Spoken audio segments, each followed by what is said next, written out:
is John Kohler with GrowingYourGreens.com. I have another exciting episode for you today. We're here in my front yard garden. I have a very special guest with me today. My friend here is Don Weaver, and he's the guy that got me introduced into growing with rock dust. One of the things that's helped me immensely in my garden to grow the most nutritious and highest quality food ever. But aside from just the rock dust guy, he knows a lot about gardening. He's been gardening. How long have you been gardening, Don? About 35 years. He's been growing food for 35 years. But the way he's been growing for 35 years, he's been growing Sans animal products. Is that correct, Don? Yes, that's correct, John. So Sans animal products, that's basically, if you had to put a term on it, it's called veganic gardening. And actually, because I knew Don was coming over today, well, actually because I had it around, I was using this stuff right here. It's actually the General Organics Bio Thrive, and it's labeled on here, and there's not many foods like this or supplements for your garden. It says vegan plant food. So for some people that are vegan and don't want to harm other creatures on earth, they don't want to use animal byproducts, whatever they may be, whether they're, bone meal, blood meal, manures, poops, chicken feathers, duck feathers, all kinds of different things that come from animals. Some people just don't want to include that in their garden, and I completely respect that. And Don's been doing this successfully for a long time, so this episode is to basically introduce you to the concepts of veganic gardening, and he's going to share with you some of his ways that you can make it be successful. So Don, what would you say is the number one tip if somebody wants to grow veganically without the use of animal products?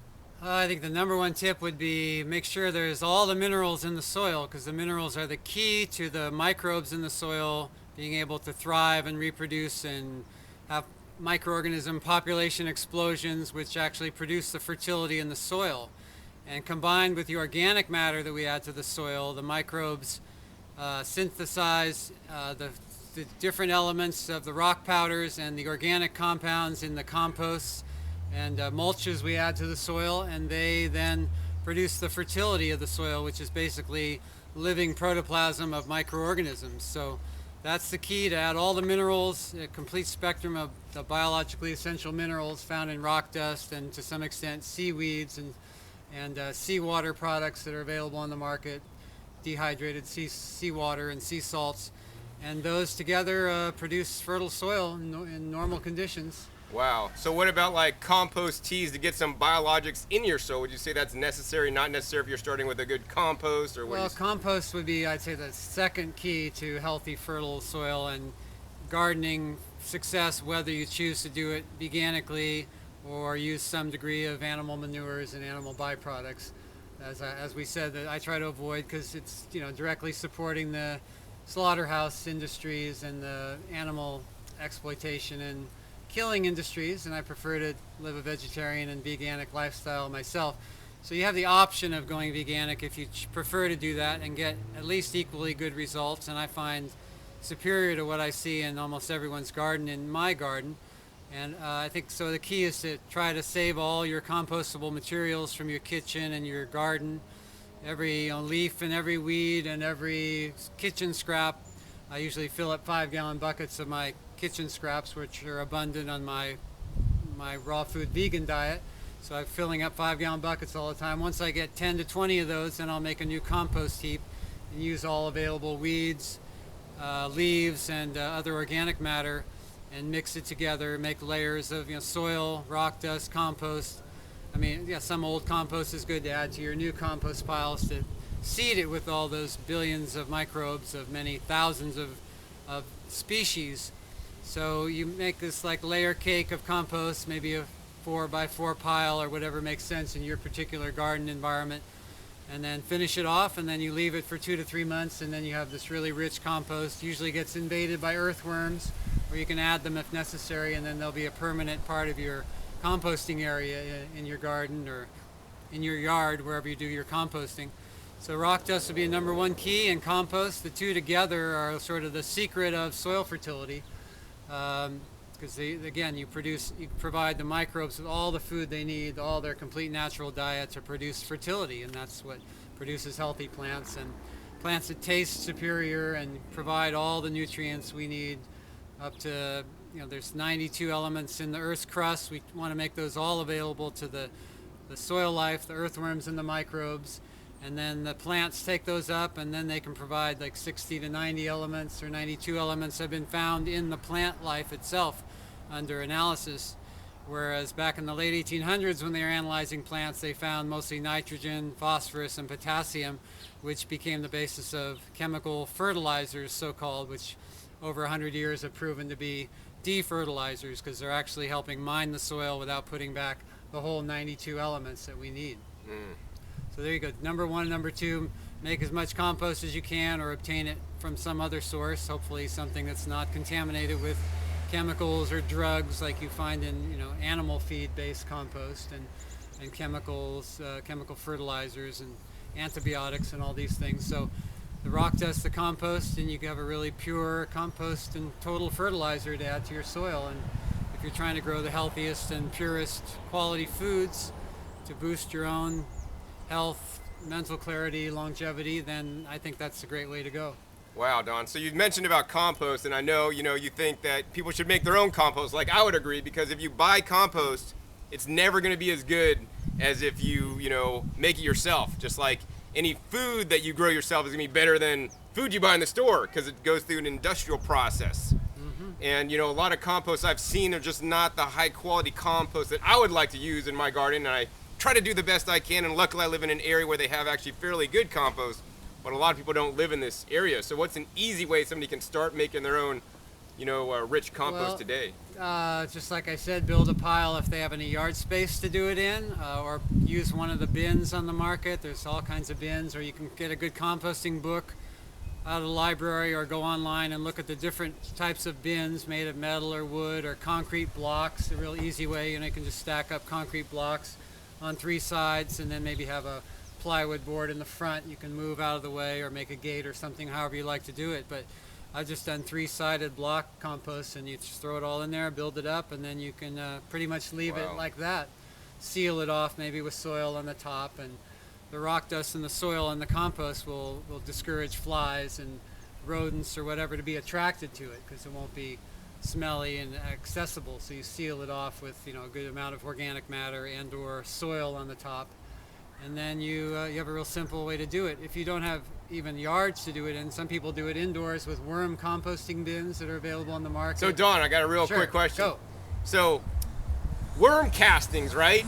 Worm castings, are they veganic or not? Because they're coming from an animal. Then you're using an animal or an insect, like, defecation on your garden. So would you use the worm castings or not? I would, because the worms are part of the soil microflora and microfauna. They're there. They've like built the soil from scratch. So I don't consider their manure equivalent to manure brought in from a factory feed operation, where they're force feeding 1,000 cattle to produce beef, and the manure is a byproduct that'll be toxic if they don't do something with it. So they compost it and in some fashion, but it still has a lot of like potentially toxic nitrates and other pollutants that get into the water and the soil. And potentially it could be made safe if the cattle were fed pure diets, they weren't given all the drugs and growth stimulants and bovine growth hormone, things like that. The soil life is including microbes and bacteria of different kinds, fungi and earthworms. They're like the main animal in the soil. I guess you consider them an animal rather than an insect. So technically you could say the manure from the earthworm is an animal byproduct. But I consider the fact that the earthworms have basically created the soil from scratch, starting many millions of years ago, that technically that's part of the natural process. I'm not saying don't use manure from insects or earthworms or birds when the manure falls out of the sky on your garden. But humans, it could be composted safely if the human's on a healthy diet. Just like animals, you want to be asking what the animal's been eating before you put the manure on the soil, if you're concerned with the purity of the soil and the quality of the food. So I would say, feel free to use earthworm manure. And as we were saying, some people can't compost outdoors. If they're in an apartment, they can still use a worm bin and feed the worms all their kitchen scraps and available organic matter, and have them turn it into compost via their eating and pooping process. So right. It's fine. I'm just when I do veganic when I recommend veganic as an option, I'm thinking of trying to prevent the animals in slaughterhouses and factory farms and big feedlot operations from being exploited and tortured and being confined to super small spaces and everything that goes on. If you research the topic, it tends to turn the stomach of any sensitive human once you know what really goes on behind the scenes. So that's my response to that. I see. So all like the cow manure for like $1 at Home Depot and the big box stores, right? Those are directly from probably feedlots because they got to get rid of that shit somewhere, and you're buying it for $1 to put on your garden, right? Right. Well, they don't want to get fined for polluting the waterways. So you get to pollute your soil in your house. Potentially. I mean, I don't know exactly what's in all these things and where they come from, but likely that is where most of it comes from these big operations that they have to compost it by law probably and to help dispose of it, and then they distribute it, just like the city of Milwaukee has been selling this treated sewage sludge from Milwaukee for decades. Oh, right. Yeah. What do they call it? Organite. Yeah, right. Something like that. So, I mean, like you were saying, if a human is on a pure diet, potentially we could compost that, and some people are doing it, and there's composting toilets, more popular in Europe, I think, than this country so far. But I think we should look into returning safely all the organic matter that the earth produces back to the soil, whether it's for edible plants or maybe just for ornamentals, if there's any question of its safety and its purity. We need to grow billions of trees more on the earth to take in the CO2 and rebalance the climate. So obviously we should return all the organic matter to the soil and grow something with it. Right. So Don, I would say, what if somebody kept their own chickens, ducks, or rabbits, right, and then used their poop from their own, hand-raised animals on their garden? Would you say that's all right or not? Well, again, if the animals are eating a pure diet, then the manure should be pure and easily biodegradable and should enrich soil fertility. If the feed is of a balanced nature, then the manure should be good for the soil. So if you're going to have animals on your property, it makes more sense to return the manure than to ship it somewhere else. But again, depending what your choice is as far as relationships with animals and whether you want to eat them or not, or keep them or not. Right. So whatever makes sense for the individual's, logic and choices, they can try to do what's best. So that's a good point, Don. I want to cover right now, so from like veganic gardening, you could take the extreme and not use worm castings and not use a lot of things, or you could have the other extreme and use like the cow manures from like slaughterhouses from Home Depot for $1, or you could be somewhere in the middle. And I think all my viewers there, they may want to be somewhere in the middle. I don't know that I'd do either end. I'm kind of find myself more in the middle, more towards the veganic, but I do use some, hopefully organic raised animal manures in limited quantities as needed. That's not my first preference, and I'd prefer to use some kind of veganic things. Like, I'd have to draw the line. I will use manures, but I'll draw the line. I will not use blood meal or bone meal. I don't like those two items. I don't want that kind of energy in my garden. And I found that there are many other things you can use to enrich your soil. And Yeah, and of course you're building up the soil year to year with the rock dust and the other organic matter, and you're getting more and more of a jungle environment, so you have a lot more stuff to compost, and you're going to be producing more and more compost, and that can be sufficient for the soil's organic matter needs. And then combined with the rock dust, you'll probably get results similar to what I get with excellent produce, high quality and a large quantity and an abundance generally. So I think you start building the soil year to year, and you have more to compost, so you're producing a lot more of your own fertilizer. You're taking more carbon dioxide out of the air and putting it into the soil as carbon compounds and nitrogen compounds. The air is 78% nitrogen. If we can harness more of that and bring it into our gardens, we don't have to be searching far and wide for nitrogen in somebody's animal manure somewhere and bringing it to our place. We can draw it from the atmospheric pool. So what are some good ways to draw the nitrogen into our soil and enrich our soils instead of bringing in supplemental nitrogen in the form of manures? Yeah, well, Don? feeding the soil life, because they're going to be producing amino acid nitrogen. The microbes and the earthworms, they build nitrogen. They take nitrogen right out of the air and bring it into the soil. There's a number of free-living nitrogen-absorbing microorganisms, and there's some plants, of course, that also help take nitrogen.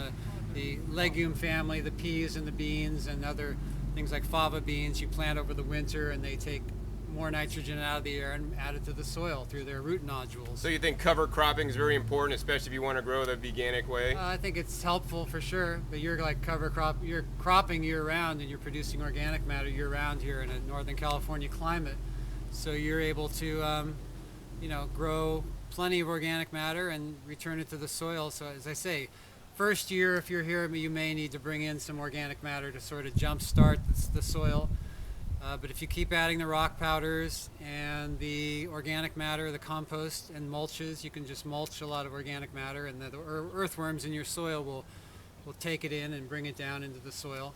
So you can build from what you have and what's in the atmospheric pool above you. And the rock powder, again, people can learn about that at remineralize.org or other websites. They can go to Vegetarian Voice magazine website and find out, get access to my new article on regenerative veganic gardening that talks more about all these topics. And just keep learning and experimenting and building up the soil in your own garden, and you'll get great results eventually. Wow. Sooner or later. I would definitely agree with Don. You want to experiment. So, if you haven't yet tried rock dust, and hopefully if you guys are one of my viewers, you have, you want to try it and try it. If you don't believe in it, try a plot with it and without it, and you'll see the difference. If you're interested in doing veganic gardening, hey, do a part of your yard or a raised bed without any manure products and see how that works, and do one with, and just compare and see what works, and then you're going to find the best way for you. I'm not going to say that one way is better than the other. They all can work, but you got to just dial it in and just learn how to do it. And the only way you're going to learn is by growing some food today, is one of my main messages. So Don, I want to thank you for the time shared with my viewers. Do you have any last comments and maybe the one step or one action they can take to have a healthier garden today? I usually recommend people just educate themselves generally, so they read the books, go to the websites, read about remineralizing soil, read about organic gardening, and then just take action today. You're going to have some kind of organic waste to compost, so instead of throwing it in the trash, think about where you want to start composting if you haven't already started. So start composting, start researching where you can find some local rock dust, preferably, so you don't have to ship it so far. And again, the remineralize.org website will help you learn about rock dust and where to obtain it. And then the organic gardening books and websites, John's other videos will all be helpful to you. So education and action, they keep building on each other, and you just keep going and have fun. Wow, awesome, Don. Well, the last thing I want to maybe comment on is my whole view and my philosophy about gardening. Like, my philosophy about gardening and life in general is that to, quote unquote, model nature. I want to model nature. And in nature, yes, there's animals, they're pooping, and poop is natural, but there's not piles of animal poop in one isolated area that's all composted down. There's a lot of plants with leaves and things falling and degrading, so in nature, you're going to have a lot of vegetative matter composting, and yeah, the occasional animal are pooping and peeing on the stuff, so you're not going to really have that much. And in addition, in nature, you would have a lot of minerals in the soil if things weren't demineralized like they are with all the topsoil erosion these days. So once again, my whole message is to model nature the best you can, to have the most productive garden as you can. So hopefully you guys enjoyed this episode, learning more about some of the veganic gardening principles. Once again, I'll sum it up. Number 1, rock dust. Number 2, compost. I'd actually say number 1, compost. Number 2, rock dust. But they're both equally important, however you want to say it. You got to start using them both if you're not already. Synergize, right? So once again, this is John Kohler and Don Weaver with growingyourgreens.com. We'll see you next time, and keep on growing. He's been eating cow manure.